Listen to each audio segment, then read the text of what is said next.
Hind aspirants, स्वागत है आप सबका डेली डिफेंस न्यूज के एपिसोड 33 में। आज के हेडलाइंस हैं, आईएएफ के लिए 8000 करोड़ का game changing aerial refuelling plan, Israel के बोइंग 767 टैंकर्स ऑलमोस्ट हुए final, multipolar world, supply chain crisis और zero tolerance on terror, external affairs minister S Jaishankar का ईस्ट एशिया समिट में hard hitting global reality check, Seychelles के president ने India से health, education, maritime security partnership deepen करने की मांग की है, यूएई के land forces chief India visit पर defence tech collaboration and AI lead warfare पर स्ट्रेटेजिक टॉक्स होंगे। तो दोस्तों तैयार हो जाइए, क्योंकि आज का एपिसोड सिर्फ न्यूज नहीं, एक फ्यूचर वॉरफेयर एंड जियोपॉलिटिक्स का मास्टर क्लास होने वाला है। इंडियन एयरफोर्स के लिए एक बड़ी game changer deal almost final stage पे है। इजराइल एरोस्पेस इंडस्ट्रीज यानी IAI 8000 करोड़ के एक मेगा कॉन्ट्रैक्ट के लिए फ्रंट रनर बन चुका है। इस डील के तहत IAI 6 एरियल रिफ्यूलिंग एयरक्राफ्ट देने वाला है। बोइंग 767 पैसेंजर प्लेन्स को कन्वर्ट करके state of the art tankers बनाया जाएगा। ये सिर्फ एक और एयरक्राफ्ट परचेज नहीं है, ये तो इंडिया के एयर पावर प्रोजेक्शन का अगला चैप्टर है। अब जरा समझते हैं ये डील इतनी इंपॉर्टेंट क्यों है। IAF के पास अभी 6 II-78 MKI टैंकर्स हैं जो रशिया से आए थे। ये एयरक्राफ्ट आगरा बेस से ऑपरेट करते हैं और रफेल Su-30 MKI जैसे फाइटर जेट्स को मिड एयर रिफ्यूलिंग सपोर्ट देते हैं। पर प्रॉब्लम ये है कि ये फ्लीट पुरानी हो चुकी है, मेंटेनेंस इश्यूज बढ़ रहे हैं और स्पेयर पार्ट्स मिलना मुश्किल हो गया है। इसीलिए IAF को चाहिए fresh,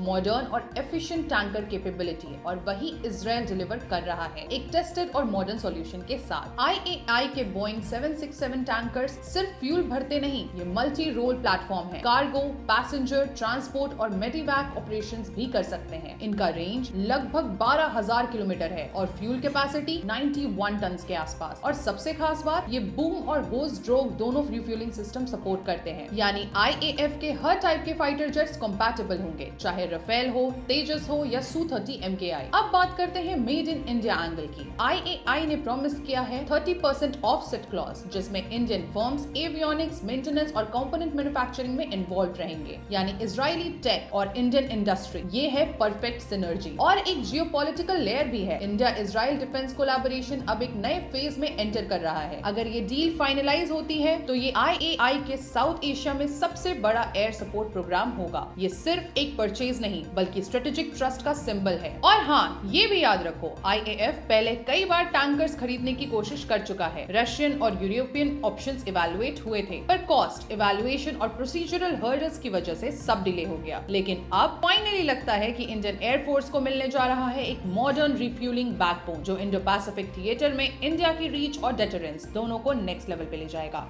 external affairs minister S Jaishankar ने 20th ईस्ट एशिया समिट में इंडिया का नेशनल स्टेटमेंट डिलीवर किया, जहां उन्होंने ग्लोबल सप्लाई चेन्स की फ्रेजिलिटी और एनर्जी ट्रेड की वोलेटिलिटी और टेक्नोलॉजी एक्सेस के राइजिंग कंपटीशन पर स्पॉटलाइट डाला। उन्होंने कहा, दुनिया अब क्लियरली मल्टीपोलर बन रही है और इस नई रियलिटी को कंस्ट्रक्टिव ग्लोबल डायलॉग के थ्रू एक्नॉलेज करना होगा। उन्होंने पॉइंट आउट किया कि अब सप्लाई चेन्स रिलायबल नहीं रहे, एनर्जी मार्केट सेलेक्टिव प्रिंसिपल की वजह से डिस्टर्ब हो रहे हैं और टेक्नोलॉजी और रिसोर्सेज के लिए और बढ़ रही है। उनका क्लियर मैसेज था, हमें रेजिलिएंट फ्रेमवर्क्स बनाने होंगे जो वोलेटिलिटी के दौरान भी इक्विटेबल मार्केट एक्सेस इंश्योर करें। उन्होंने वार्निंग दी कि करंट जियोपॉलिटिकल कॉन्फ्लिक्ट्स जैसे गाजा और यूक्रेन सिर्फ ह्यूमैनिटेरियन सफरिंग नहीं बढ़ा रहे, बल्कि फूड सिक्योर, एनर्जी स्टेबिलिटी और फ्री ट्रेड के लिए भी थ्रेट बन गए हैं। इंडिया ने पीस एफर्ट्स का सपोर्ट किया है और यूक्रेन क्राइसिस के अर्ली रेजोल्यूशन की अपनी लॉन्ग स्टैंडिंग कॉल रिपीट की। जयशंकर ने टेररिज्म पर इंडिया के स्टैंड को एक बार फिर क्लियर कर दिया। टेररिज्म के लिए जीरो टॉलरेंस होना चाहिए। उन्होंने कहा, ये एक कंटिन्यूअस और कोरोसिव थ्रेट है जिसके खिलाफ कॉम्प्लिसेंसी और एम्बिग्यूटी की कोई जगह नहीं है। हर देश का अपने आप को डिफेंड करने का हक नॉन नेगोशिएबल है। मैरीटाइम डोमेन पर बोलते हुए उन्होंने रीअफर्म किया इंडिया का commitment towards Asians Indo Pacific outlook और UN क्लोज के under international maritime law.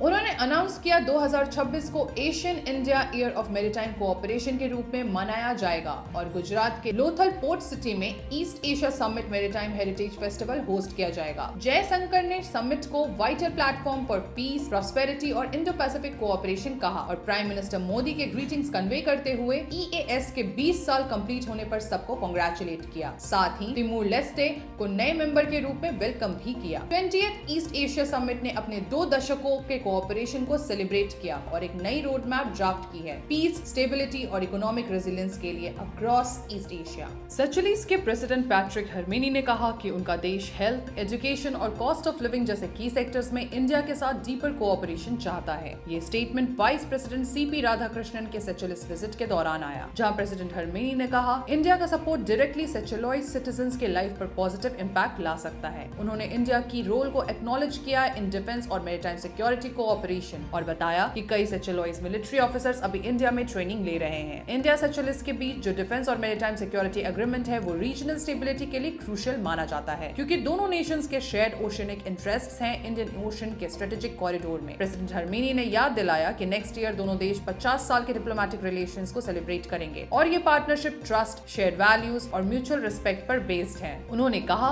India के एडवांस्ड कैपेबिलिटीज और नॉलेज ट्रांसफर सेचुलीज के सोशियो इकोनॉमिक डेवलपमेंट को बूस्ट कर सकते हैं। ट्रेड टाइज ऑलरेडी स्ट्रॉन्ग है, कई इंडियन मर्चेंट्स सेचुलीज में ऑपरेट कर रहे हैं, लेकिन अब फोकस है कोलैबोरेशन को एक्सपैंड करने पर, specially in agriculture, education and health care. हरमेनी ने क्लैरिफाई किया सेचुलीज सपोर्ट चाहता है, डिपेंडेंसी नहीं, एक म्यूचुअली बेनिफिशियल पार्टनरशिप जहां दोनों देश एक दूसरे की स्ट्रेंथ लेवरेज करें। उन्होंने एक मेजर डोमेस्टिक चैलेंज पर भी फोकस किया, हेरोइन एडिक्शन, जो सेचुलीज के यूथ के लगभग 10% पॉपुलेशन को अफेक्ट करती है। उन्होंने इसे एग्जिस्टेंशियल थ्रेट बताते हुए कहा कि रिहैबिलिटेशन प्रोग्राम्स अर्जेंट हैं। प्रेसिडेंट ने अपनी गवर्नमेंट का 5-year विजन आउटलाइन किया, जिसमें फोकस होगा हेल्थ केयर, एजुकेशन, हाउसिंग और नई एरियाज जैसे साइंस, टेक्नोलॉजी और आर्टिफिशियल इंटेलिजेंस। ये विजिट और डिस्कशंस एक क्लियर सिग्नल है इंडिया अपनी मैरीटाइम डिप्लोमेसी, ह्यूमैनिटेरियन कोऑपरेशन और कैपेसिटी बिल्डिंग के थ्रू इंडियन ओशन रीजन के फ्यूचर को शेप कर रहा है और एस्पिरेंट्स के लिए ये एक परफेक्ट केस स्टडी है on how India combines strategic presence, development add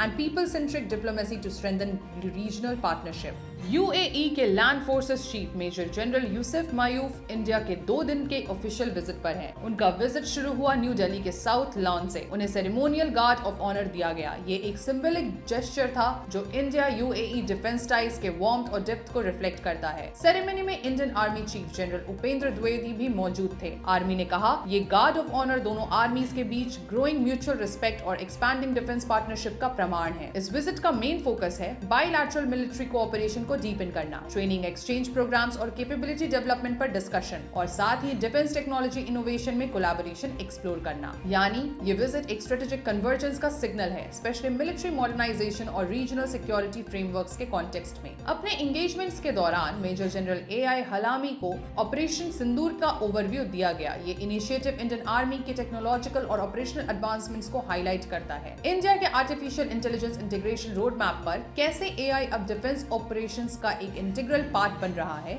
UA delegation Indian defence industry के रिप्रेजेंटेटिव से भी मिलेगा, ताकि मैन्युफैक्चरिंग, रिसर्च एंड डेवलपमेंट और टेक एक्सचेंज के नए पार्टनरशिप एवेन्यूज आइडेंटिफाई किए जा सकें। मिनिस्ट्री ऑफ डिफेंस के मुताबिक ये visit Indo UAE defence relations में एक मेजर माइलस्टोन है। ये फ्यूचर के लिए एक सस्टेन्ड मिलिट्री इंटीग्रेशन और रीजनल सिक्योरिटी अलायंस का ग्राउंडवर्क रेडी करता है। तो दोस्तों, आज के अपडेट्स ने क्लियरली दिखाया इंडिया अब सिर्फ रिएक्ट नहीं कर रहा, India is architecting the future battlefield and regional order. चाहे हो air dominance refuelling deal Israel के साथ या सेचुलिस एंड यूएई जैसे की मैरीटाइम प्लेयर्स के साथ strategic depth, next generation dominance placements हैं। अगर आप डिफेंस एस्पिरेंट हो, समझ लो ये एरा सिर्फ गन्स और ग्राउंड्स का नहीं, एआई, ईडब्ल्यू और डिप्लोमेसी बेस्ड स्ट्रेटेजिक इंटेलिजेंस का गेम है। मिलते हैं एपिसोड 34 में। तब तक के लिए फोकस्ड रहिए, डिसिप्लिन रहिए और भारत के फ्यूचर प्रोटेक्टर्स बनने के लिए मिशन मोड में रहिए। जय हिंद, जय भारत।